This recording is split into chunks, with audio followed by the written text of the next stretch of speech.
Vamos abrir Neemias.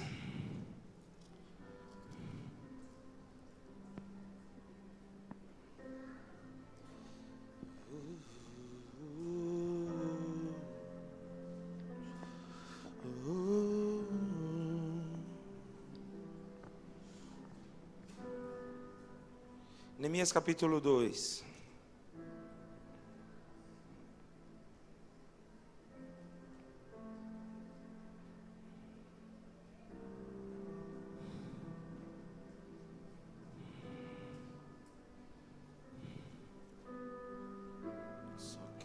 Só quero.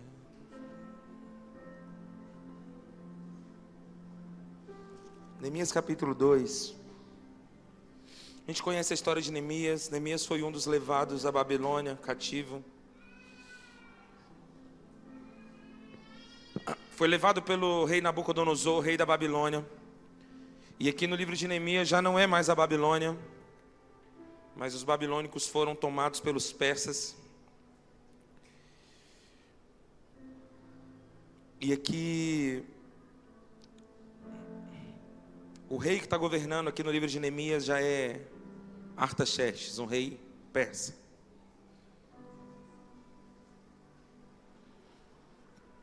Neemias pergunta como está a situação de Jerusalém, porque Neemias servia dentro do palácio.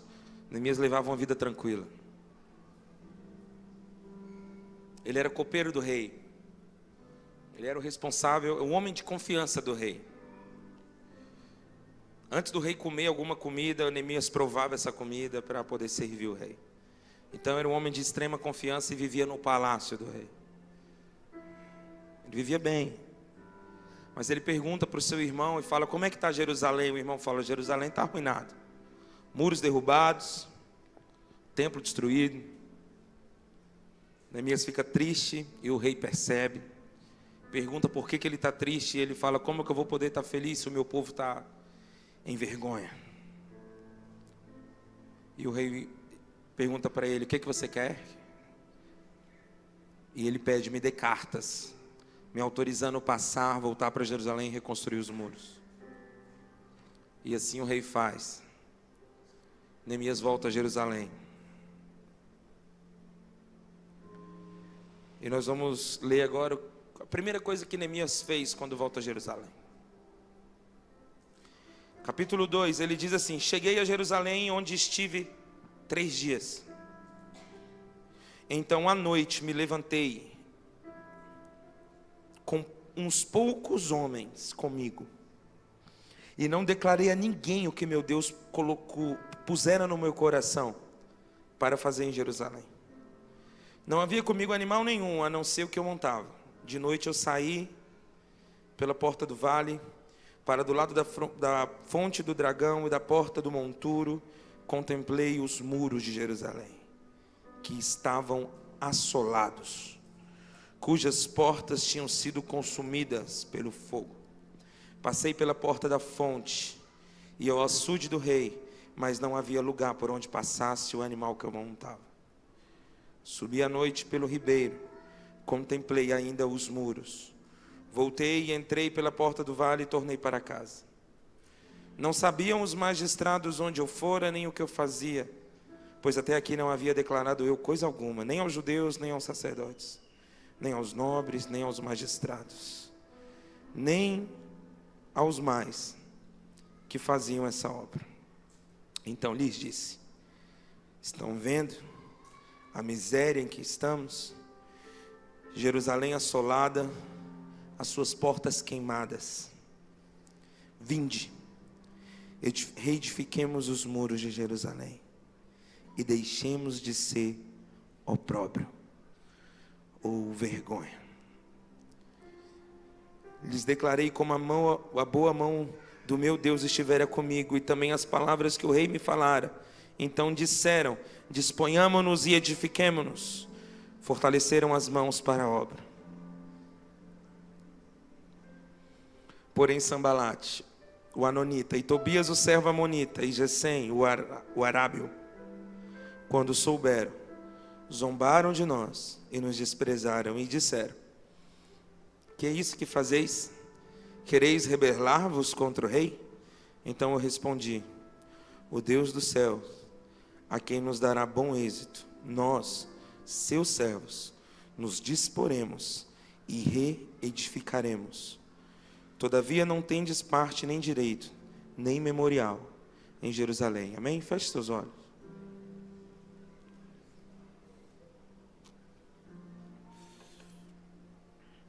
Senhor, nós nos colocamos à disposição do Teu Espírito, em total submissão a Ti e a Tua palavra. Nos rendemos àquilo que o Senhor quer nos revelar essa noite, ó Pai. Como está escrito no livro de Hebreus, algo vivo, eficaz, que venha atingir a divisão da alma e do espírito, aonde só Tua palavra consegue alcançar, tocar, acessar. Os nossos corações estão abertos para Te ouvir. Abra, Senhor, a nossa mente. Espírito de sabedoria, de revelação, de entendimento seja derramado agora sobre nós. Que toda mente e coração seja levado cativo a Ti.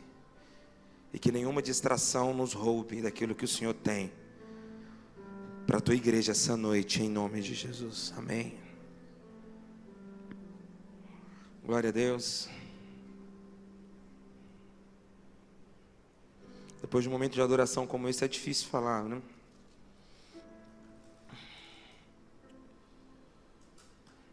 Enquanto o Jefferson ministrava o louvor, o Espírito Santo começou a falar algo no meu coração. E eu creio que Ele quer nos apontar. Nos apontar algo essa noite. Amém? Quer nos apontar algo. Deus nunca nos aponta nos acusando, Ele nos aponta nos direcionando. Você entende isso? Quando eu falo que Deus vai apontar, Ele não vai apontar teu erro, Ele não vai apontar o teu pecado, Ele vai apontar o teu destino. E quando Deus aponta o teu destino, você automaticamente vai largando os teus erros, pecados, falhas. Ele sabe. Então eu creio que Ele quer nos apontar essa noite para algum lugar, amém? Você crê nisso? Então vamos ler. Eu não faço ideia.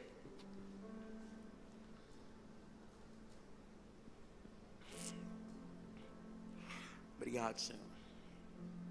Muita gente nos visitando hoje, glória a Deus.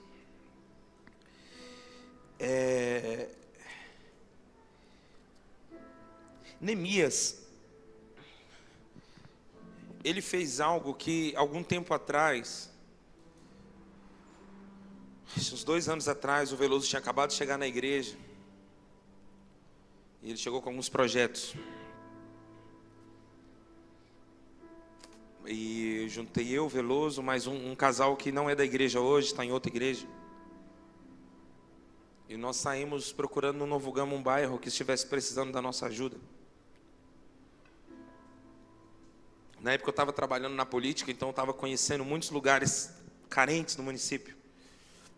E eu falei para eles, tem muito lugar precisando de ajuda, mas a gente precisa saber aonde que Deus quer nos levar. E antes da gente começar o projeto, eu me lembrei dessa palavra. A gente precisa olhar os muros. A gente precisa contemplar as ruínas. Semana retrasada eu estava em São Paulo, uma conferência de pastores e líderes lá em Itapecerica da Serra, era um retiro, uma chácara. E a pastora Carla, ela falou sobre Neemias, foi algo muito tremendo que ela disse.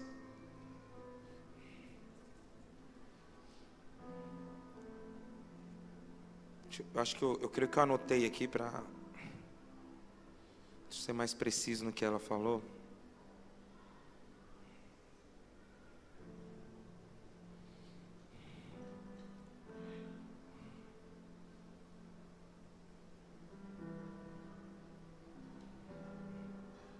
Ela leu sobre Neemias e ela disse assim: nós precisamos descer para contemplar as ruínas, para sentir compaixão. Então, às vezes é o que a gente precisa, descer para contemplar as ruínas, para a gente sentir compaixão. E foi exatamente isso que Neemias fez. Nós fizemos isso 2 anos atrás. Talvez o América do Sul seja um dos bairros mais pobres do nosso município. Nós podemos estar em alguns momentos ali. Precisamos voltar, esse ano ainda precisamos voltar, precisamos ativar o nosso trabalho lá. Mas foram muito bons os momentos que nós tivemos ali, testemunhos. E tudo começou através de a gente descer para contemplar as ruínas daquele lugar. Estava tendo uma reunião hoje. E eu disse nessa reunião que ninguém acorda num dia com uma vontade de fazer caridade. Acordei hoje com a vontade de entregar sopa, de agasalhar alguém, ou de visitar um asilo, ou de visitar um orfanato. Não. Ou você já acordou num dia desse falando, eu já queria ir para o orfanato? Não. Mas eu já tive trabalho em orfanato. Eu fiquei quase 1 ano indo 2 vezes por semana no orfanato. Já tive trabalho num presídio de menor infrator. Escolas, em lugares assim.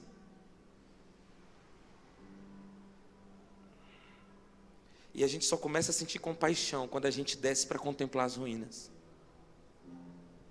Você está entendendo?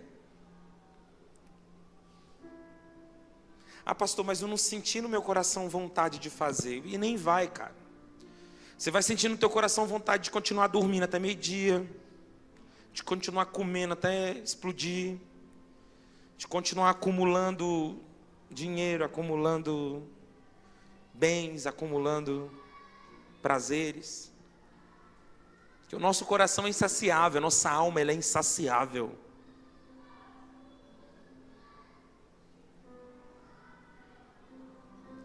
Porém, quando a gente abre mão para a gente descer, para contemplar as ruínas do lugar onde a gente vive, a gente começa a sentir compaixão por aquele povo. Experimenta visitar um orfanato uma vez. Depois experimenta visitar pela 2ª vez. Na 3ª vez, quando aquelas crianças já estiverem te chamando pelo nome, você não vai conseguir deixar de ir.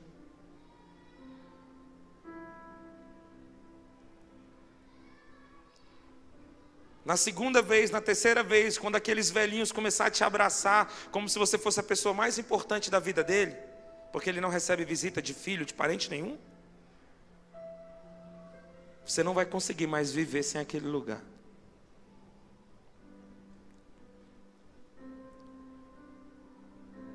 E o convite que eu queria fazer para vocês hoje é que vocês pudessem abrir mão um pouco do egoísmo de vocês, da vida vazia e sem sentido de vocês, para descer e contemplar as ruínas que estão precisando ser restauradas. Existem muros precisando ser restaurados na nossa cidade e na nossa nação.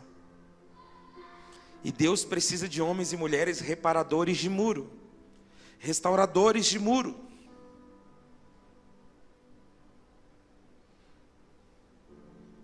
E Deus conta contigo, cara. Porque quando o povo entendeu, cada um começou a restaurar o muro de frente da sua casa.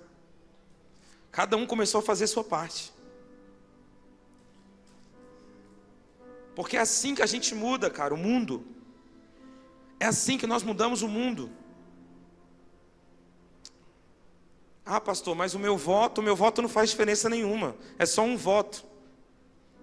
Mas já pensou tanto de gente que tem a mesma mentalidade que você? Aí você não pesquisa em quem você vai votar, você não olha a vida, a ficha da pessoa que você está votando. Está votando porque o cara vai dar um emprego para você, porque o cara vai dar uma cesta básica para a tua família, porque o cara ajudou a, sei lá. Porque você pensa, mas eu não vou conseguir mudar o mundo.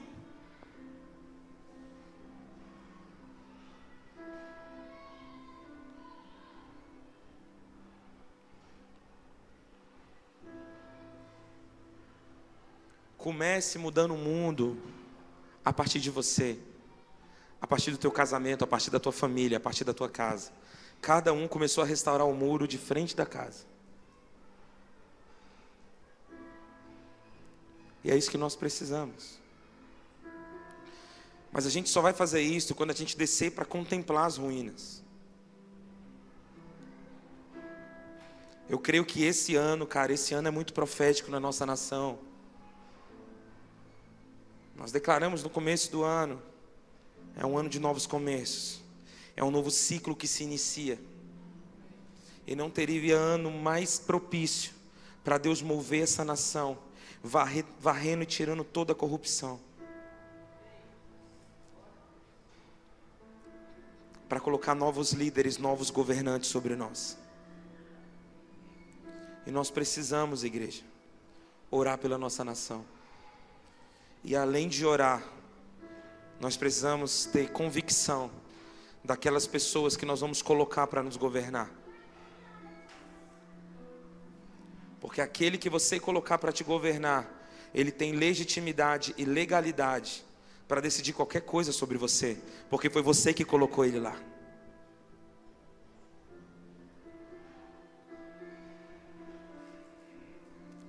Esse é o tempo que nós temos, cara, para a gente avaliar o que a gente quer do nosso país, o que a gente quer do nosso país, do nosso Brasil, da nossa nação. Eu creio que é um tempo de se levantar Neemias. Os Neemias dessa geração precisam se levantar. Aqueles que estão num palácio, tranquilo, comendo do bom e do melhor, amigos próximos do rei, mas que não se conformam com a situação de Jerusalém. Eu posso estar bem, a minha família pode estar bem, eu posso estar tranquilo aqui, mas Jerusalém não está.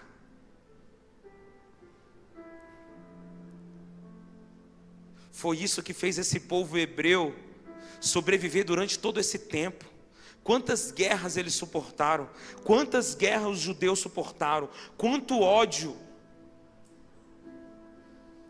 Um povo que resistiu ao nazismo, um povo que resistiu ao holocausto, um povo que resistiu a Hitler, e ainda hoje a sua cultura continua intacta. O amor pela sua nação continua intacto, porque eles amam Jerusalém.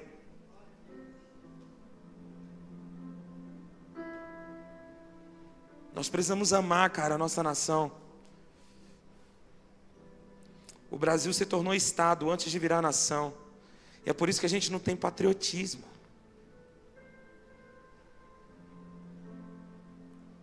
A gente faz piada com a nossa bandeira.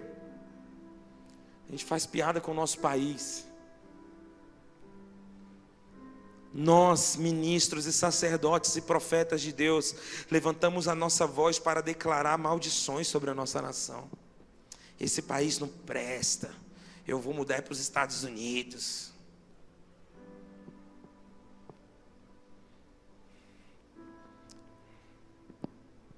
Eu comecei a amar mais o meu país quando eu conheci outra nação. Eu comecei a amar mais a minha nação, a minha cultura, quando eu conheci outras culturas. Eu não estou dizendo que o Brasil é perfeito. Eu não estou dizendo que a nossa cultura é inquestionável. Pelo contrário. Mas existe poder na tua palavra. Existe poder na palavra da igreja. Então a gente tem que começar a usar a nossa palavra para declarar: nós vamos restaurar Jerusalém. Nós vamos restaurar os muros da nossa nação.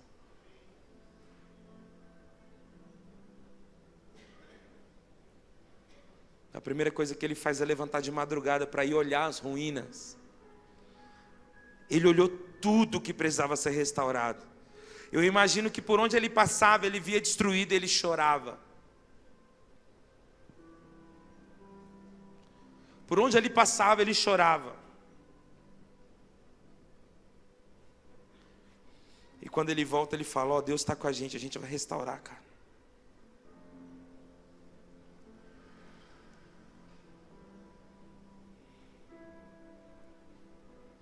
Você crê nisso?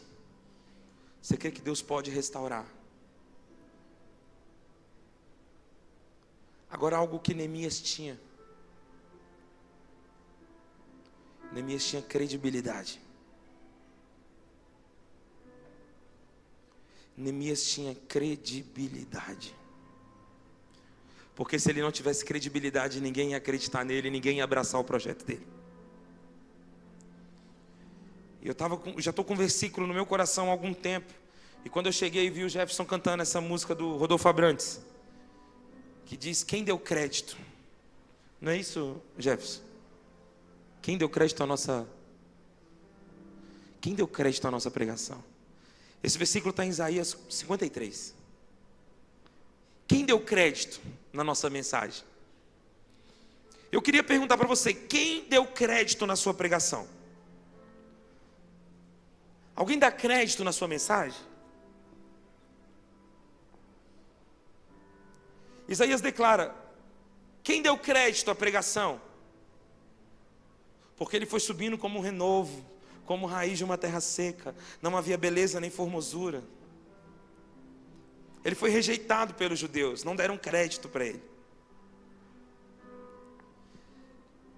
E às vezes eu penso assim: Senhor, o mundo não está dando crédito na nossa mensagem.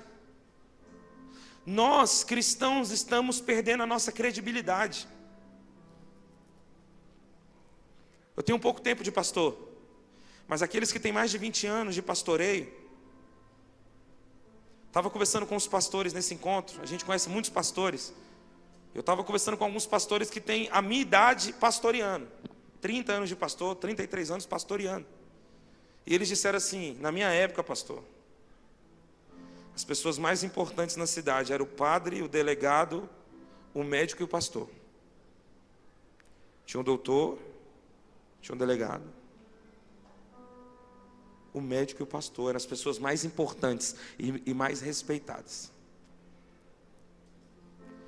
Os donos de grandes empresas, eles escolhiam geralmente um crente para cuidar da parte financeira da empresa. Estou falando de 20, 30 anos atrás, por aí, ou mais. Um pastor, quando ia financiar um carro, financiar alguma coisa, ele não precisava de contra-cheque nem nada. Ele só mostrava a carteirinha de pastor. Era só mostrar que era pastor, que ele tinha ficha autorizada, aprovado na hora.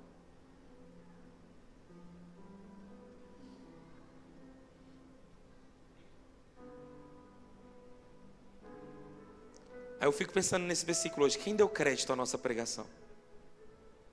Hoje, quem está dando credibilidade para a nossa pregação?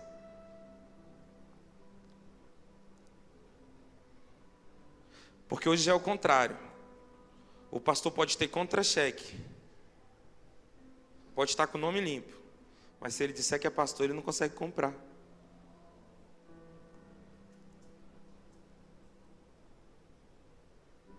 Não, mas fique tranquilo, ó, eu estou entregando o currículo aí de um amigo meu, viu? Fica tranquilo que vai pisar na bola não, ele é crente. Vixe.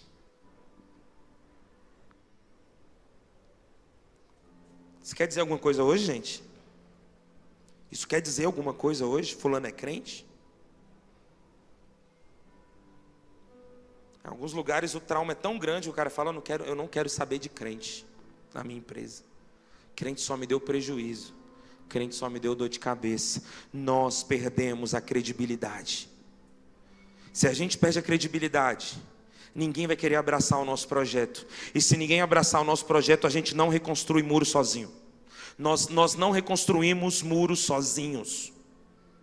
Você pode ter a melhor visão, você pode ter a melhor palavra, você pode ter o rei sobre a tua vida declarando vai, mas se não tivermos credibilidade, ninguém vai nos seguir.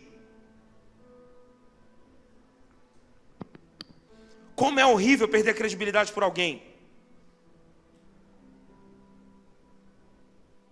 É horrível quando isso acontece. Aquela pessoa que promete as coisas para você e nunca cumpre. Você encontra com ela, ela fala: não, cara, eu vou lá, pode, eu te dou minha palavra. E tu dá uma risada, você falou: ele não vai. Ele não faz. Ele nunca cumpre o que promete. Ele não tem credibilidade.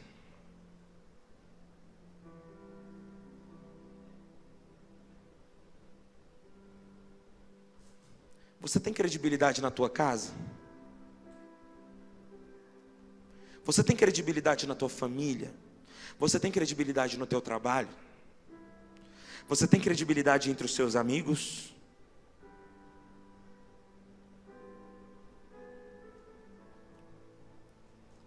Quem creu na nossa mensagem? Quem deu credibilidade à nossa pregação? Porque quando a minha vida não está correspondendo com aquilo que eu estou falando, ninguém vai acreditar em mim.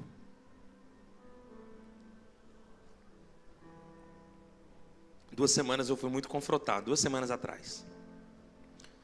Um cara aqui dessa igreja que eu amo muito, me chamou e falou: pastor, você precisa organizar a sua vida. Porque eu tenho aprendido muita coisa contigo.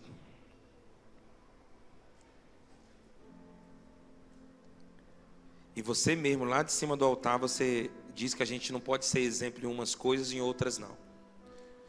Então você é exemplo para mim em muita coisa, mas nisso daqui você não está sendo. Então se organiza. Você precisa de uma agenda. Você está atrapalhando todo mundo. É? Eu gosto de gente assim, cara. Não foi o pastor Maurício, hein?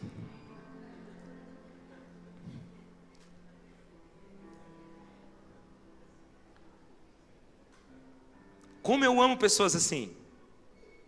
Eu amo gente assim. Eu tenho dificuldade para lidar com o sonso. O sonso é terrível, você não sabe o que ele pensa. Você não sabe o que está na mente dele. Ele está sempre calado, concordando com tudo. Eu tenho dificuldade. Eu já falei, eu já abri meu coração aqui. Já falei sobre isso. Agora a pessoa que fala o que pensa. E naquela hora eu falei assim, cara, realmente eu preciso. Eu preciso organizar isso. E eu pedi a ajuda dele. Ele, não, então eu não vou te ajudar. Eu falei, seu picareta. Me ajudar ninguém quer não, né? Eu tenho uma dificuldade enorme com organização, com datas, agenda, essas coisas. Eu sou terrível. E eu entendi que a minha desorganização estava afetando um grupo. Entendeu? A nossa vida não pode ser exemplo em umas coisas e em outras não. Nós temos que ser pessoas, galera, totalmente irrepreensíveis. O que Paulo fala no livro de Filipenses é muito forte. Paulo fala assim, eu sou da tribo de Benjamim. Eu sou hebreu de hebreus. Segundo a lei, fariseu. Segundo o zelo que há na lei, irrepreensível. Olha o que ele diz. Cara, Paulo não era qualquer um.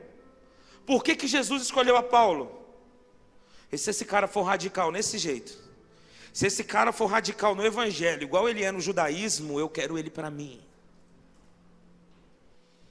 Só que Paulo não mudou como a gente muda, né? No mundo você era um leão e para Deus você é um gatinho. Paulo não. A mesma intensidade que ele perseguia a igreja, agora ele prega o evangelho. E ele falou, segundo a justiça, o zelo da lei, eu sou tão zeloso pela lei que eu sou irrepreensível. Você já examinou a lei? Você já viu o que a lei diz? Para alguém ser irrepreensível na lei, meu irmão, tem que ser o cara. Segundo a justiça que há na lei, irrepreensível. E assim temos que ser, eu e você, irrepreensíveis. Que as pessoas possam olhar para a nossa vida profissional e falar, ali está um funcionário irrepreensível, ali está um patrão irrepreensível. A nossa vida acadêmica, ali está um aluno irrepreensível. A nossa vida familiar, ali está um pai irrepreensível, um marido irrepreensível, um cristão irrepreensível. Porque Jesus diz assim, bem-aventurados sois vós, quando mentindo, disserem mal de vocês. A nossa vida tem que ser tão íntegra, mas tão íntegra, que para falar mal da gente vai ter que mentir. Eu não estou dizendo que não vão falar mal de você, vão falar. Falaram mal de Jesus, só que tiveram que mentir. Nossa vida tem que ser tão íntegra que vão procurar alguma coisa na nossa vida para desapontar. Eu lembro quando o Kaká foi eleito o melhor jogador do mundo. Meu pai olhou assim e falou: cara, tem que ter algum defeito nesse cara. Cara bonito, rico, melhor jogador do mundo, crente. Não é possível, ele tem algum defeito. As pessoas sempre vão procurar o pior da gente. Os nossos defeitos sempre serão mais apontados. Porque as nossas qualidades são admiradas em silêncio. Você não sabia, mas tem gente que admira as suas qualidades, só não fala para você. Mas os seus defeitos são bem comentados e compartilhados e curtidos. Porém, a nossa vida tem que ser tão irrepreensível que para alguém questionar e levantar algo contra a tua vida, vai ter que mentir. E se mentir, pastor, fica tranquilo, porque Jesus diz que seremos bem-aventurados quando mentirem, falando alguma coisa mal contra nós. Qual o problema então, pastor? O problema é que aquilo que estão falando mal da gente é verdade. E quando é verdade, a gente precisa mudar. Como é que muda caráter? Decidindo. Oração não muda caráter. Jejum não muda caráter. Vigília não muda caráter. Propósito não muda caráter. O que muda caráter é uma escolha depois da outra. Efésios 4, aquele que rouba, pare de roubar. Aquele que mentia, não minta mais. Paulo não está dizendo, aquele que rouba, começa a orar agora, pedindo ao Espírito Santo que liberte você dessa tentação de... Aquele que mentia, entre num propósito com Deus. 7 semanas da verdade. Não. Caráter é um processo, é uma sequência de decisões que a gente tem que tomar. É sim para o que é sim, é não para o que é não. Foi 10, não foi 9,5. Sobrou 20, não foi 19, não foi 21. Porque a gente mente, não é do que a gente inventa, mas do que a gente aumenta também.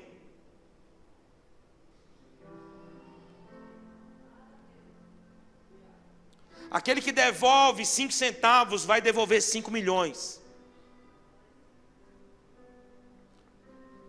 Aquele que é verdadeiro em coisas pequenas vai conseguir ser verdadeiro em coisas grandes. Agora, aquele que tem tropeçado em coisas pequenas, a Bíblia diz assim: quem confiará coisas grandes para você? Quem vai confiar coisas grandes para aquele que está sendo reprovado em coisas tão pequenas? Caráter é uma sequência de escolhas e decisões. Paulo fala sobre isso em Efésios 4. Aquele que rouba, pare de roubar. É simples assim. Não é um novo homem, o velho homem não foi despojado, você não é uma nova criatura. Então aquele que rouba, não roube mais. Antes, trabalhe para ter o que comer.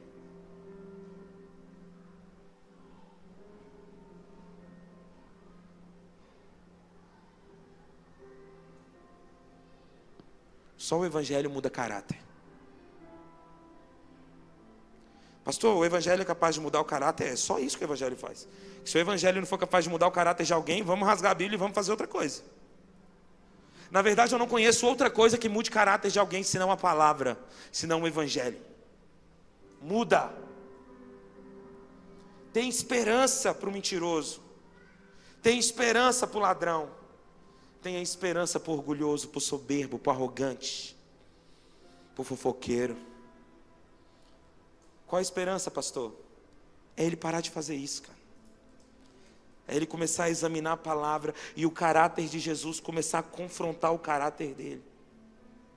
Porque senão a gente perde a nossa credibilidade, gente. Tudo que nós temos é a nossa credibilidade. Eu vim de uma igreja onde você podia dizer qualquer coisa do meu pastor, menos que ele era mau caráter. E geralmente igrejas históricas, presbiterianas, batistas, adventistas, são igrejas onde os homens de Deus têm muito caráter.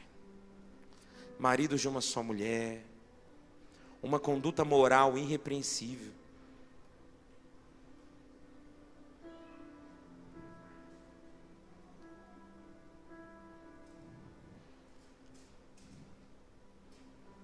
Porém, é só isso.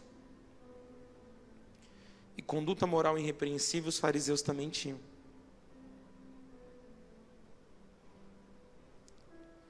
Mateus 23 diz assim: os mestres da lei e os fariseus têm autoridade para explicar a lei de Moisés. Por que eles têm autoridade? Porque eles praticavam. Por isso vocês devem obedecer e seguir tudo que eles dizem. Olha só, velho. Quando fala que Jesus não veio se contrapor à lei, ele veio cumprir. Os mestres da lei têm autoridade para explicar a lei para vocês. Por isso que vocês devem obedecer e seguir tudo que eles dizem. Porém, não imitem as suas ações, pois eles não fazem o que eles ensinam.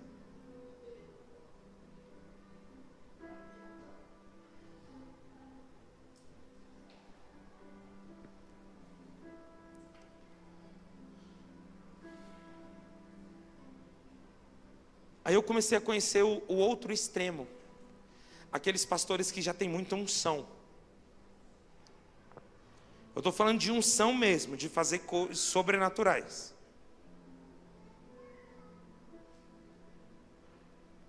De fazer o cego enxergar, fazer o paralítico andar. Coisa que você olha assim e fala: meu Deus, esse cara é um homem de Deus. Porém você olhava para a vida do cara e você não via caráter. Aí eu fico naquela situação: quem eu vou escolher? O meu pastor que tinha muito caráter e pouca unção? Ou esse daqui que tem muita unção e não tem nada de caráter?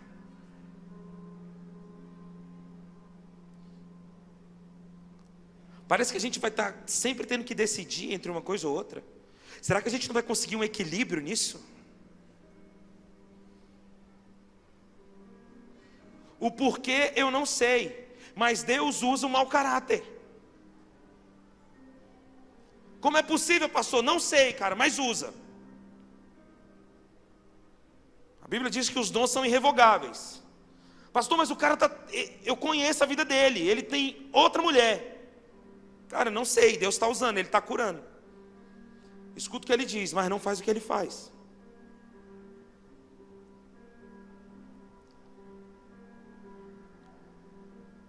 A verdade é que os dois perdem a credibilidade. Eu vou ser sincero, se eu tivesse que escolher hoje entre a muita unção e pouco caráter, e a pouca unção e muito caráter, eu ficaria com um pastorzinho lá que tem pouca unção, mas tem muito caráter. Sem dúvida. Mas a verdade é que os dois perdem a credibilidade. Porque enquanto tem um que vem aqui, expulsa, olha para a vida da pessoa e dá tiro no demônio, revela tudo. O outro dá água com açúcar para o demônio que manifestou na igreja. E chama o SAMU.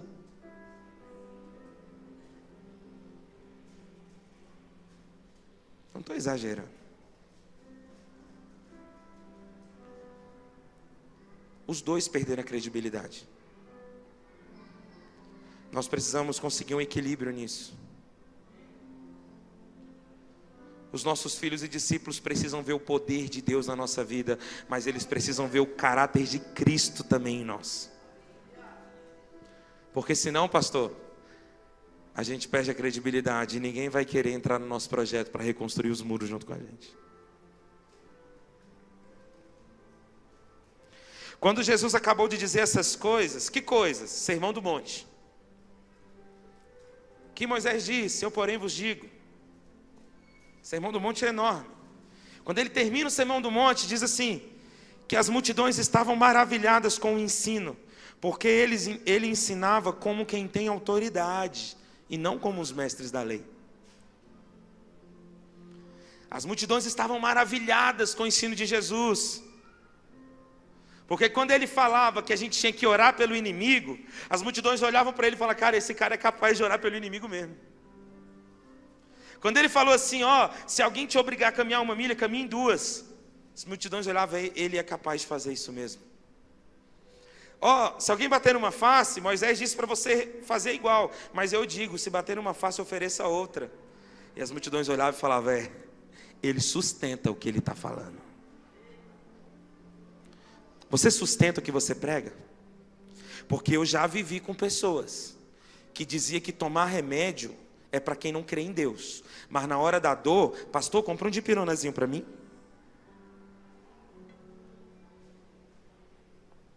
Na hora que a temperatura do filho sobe, está chegando no 40 graus, pastor, por favor, corre lá. Compra um antitérmico urgente. Calma aí. Fé é fé. Tem fé que Deus cura uma dor de cabeça, você tem fé que Deus normaliza a temperatura do teu filho. Então quando eu pego o microfone e venho aqui na frente e falo, você precisa ter fé para declarar sua cura. Larga esse remédio que você toma. Deus não te fez para depender de um remédio. Tem que sustentar o que ele está falando. Porque com o microfone na mão ele coloca um peso. Depois você vai ler Mateus 23, você vai dizer isso. Que os fariseus colocavam um fardo sobre as pessoas que nem eles mesmos conseguiam carregar. São pessoas tão espirituais, são tão santas, que quando vem dar um testemunho, a gente fica diminuído diante de tanta santidade. Né? Porque eu não sei o que, eu oro não sei quantas horas por dia, eu faço isso, eu não faço aquilo, eu sou santo, santo, santo. E a gente vai se diminuindo, tipo assim, cara, eu não sou crente perto dessa pessoa não.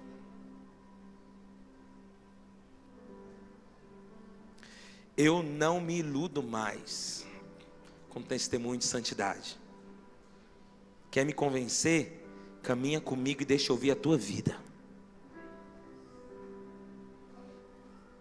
Quer me convencer? Caminha comigo. Deixa eu ver como é que trata a esposa, os filhos, a família.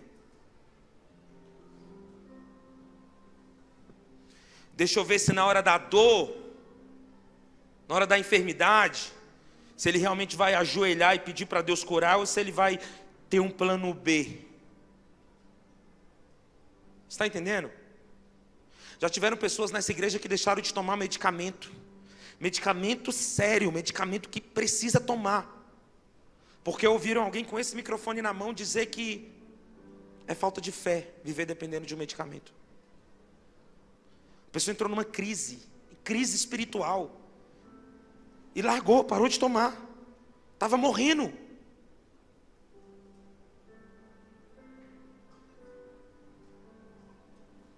E essa mesma pessoa que disse isso, 2 semanas, estava comendo remédio.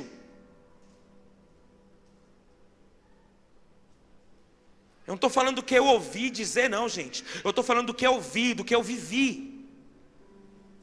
Perderam a credibilidade.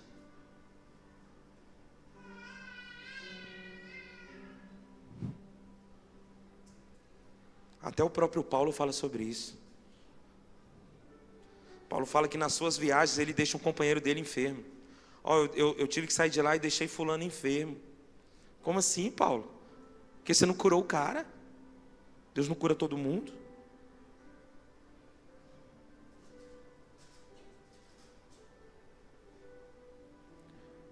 Então não se iluda com o que as pessoas dizem. Não fique impactado com o testemunho que você está vendo. Eu vejo um monte de gente assistindo testemunho no YouTube.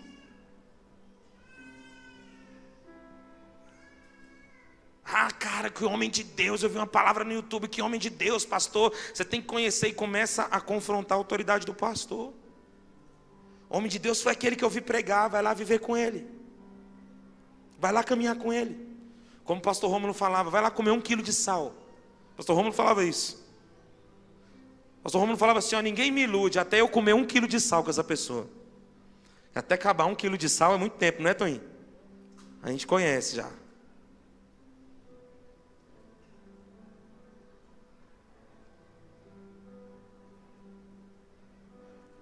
A minha oração é uma só: Senhor, não deixa eu perder minha credibilidade. Porque eu ainda tenho credibilidade com essa igreja, com a minha família. Se eu não tivesse credibilidade na minha família não estaria aqui congregando comigo, não.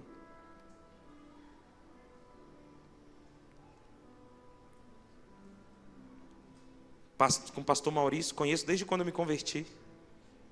Se eu não tivesse credibilidade, ele não estaria comigo, não. E nem eu com ele, se ele não fosse um homem de credibilidade.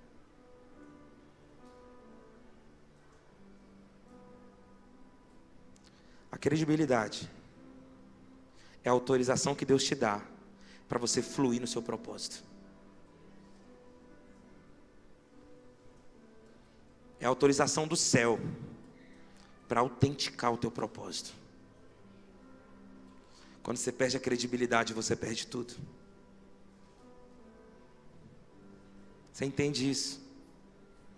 Não perca. Quem deu credibilidade à nossa pregação? Quem deu crédito para ela? As pessoas vão dar credibilidade à tua pregação quando a tua vida corresponder com aquilo que você fala, com aquilo que você diz, com aquilo que você prega. Caso contrário, ninguém vai te ouvir.